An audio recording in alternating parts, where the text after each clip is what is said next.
Today we're taking a look at these MLB matches, which are happening on Tuesday, June 27, 2023, and giving you our team and total picks for today. Welcome back to High Stakes. Before we dive into our video, don't forget to subscribe and to push the notification bell so you don't miss any of our videos. Also check out our Patreon if you want access to our premium picks. Our Patreon is a way for us to help you improve your chances of making more money.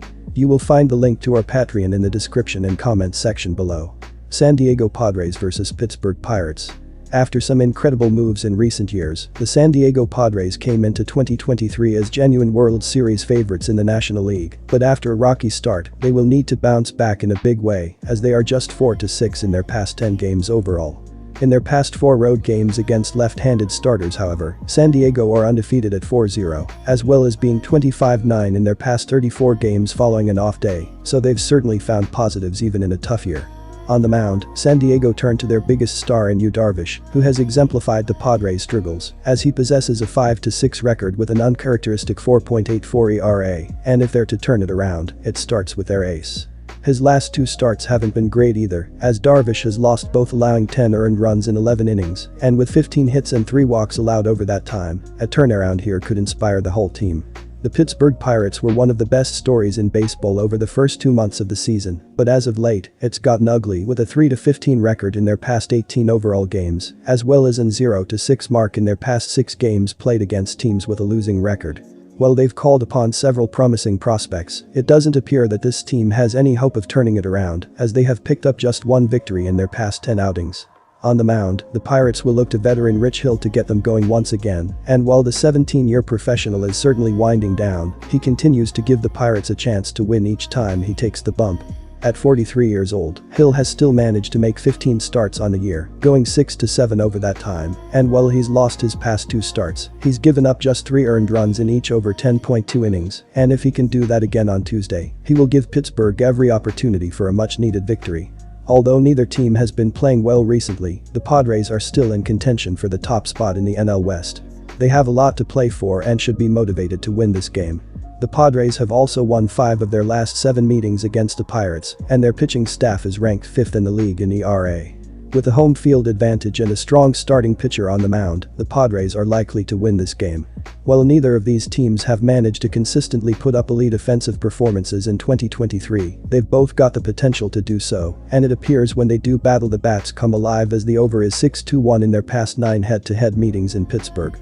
For the Padres, the over currently sits at 4-1 in their past 5 games played against left-handed starters, and for the Pirates, the over sits at 5-0 in their past 5 games following an off day, so after both teams had a day to relax, expect the bats to come out firing here.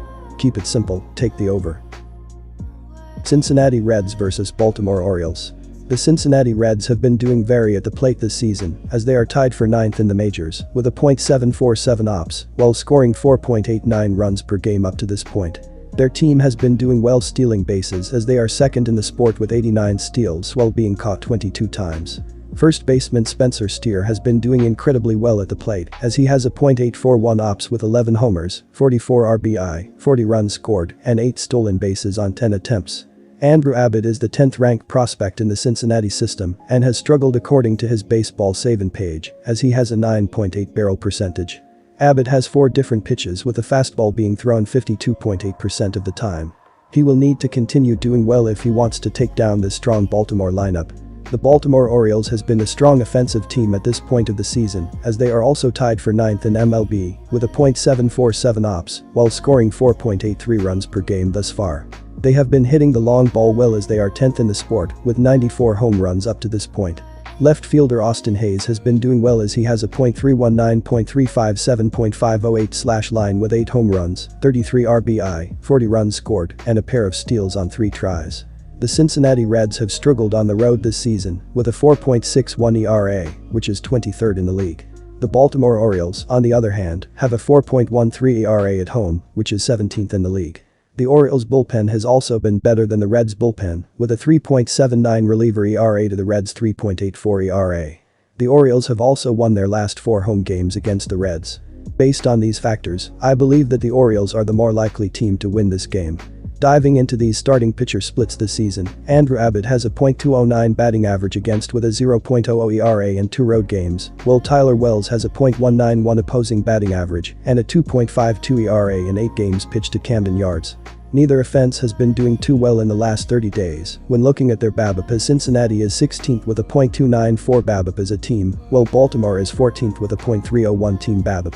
The under has hit in 4 of the last 5 games, so go with under 8.5 runs here. San Francisco Giants vs Toronto Blue Jays. It was a successful weekend overall for the Giants as they took 2 out of 3 games from the Diamondbacks. However, they dropped the series finale on Sunday in a 5-2 affair. The Giants entered the game as a -130 moneyline favorite, while the 7 combined runs came in under the pregame mark of 9.0 runs. Anthony Desclafani posted a quality start, lasting 6.0 innings and allowing just 2 earned runs on 5 hits. He was saddled with a loss. The offense was sparse as J.D. Davis registered both RBI with a pair of RBI singles in the 6th and 8th. Toronto won their rubber match against Oakland on Sunday, beating the American League foe 12-1. The Blue Jays entered the game as a massive -270 moneyline favorite, while the 13 combined runs cleared the 9.0 run pregame threshold with ease. George Springer got the party started early with a leadoff home run in the first, one of his 2 RBI. Cavan Biggio capped off the night with a 3-run bomb in the 8th, a part of his 2 to 4 day at the plate. As for the pitching, Yusei Kikuchi was excellent. The southpaw lasted 7.0 innings and allowed just 1 earned run on 2 hits and 2 walks. He earned the win. The Giants and Blue Jays are 2 of the best teams in baseball, and this should be a great game. However, I am picking the Giants to win on the money line. They have been on fire lately, winning 12 of their last 14 games.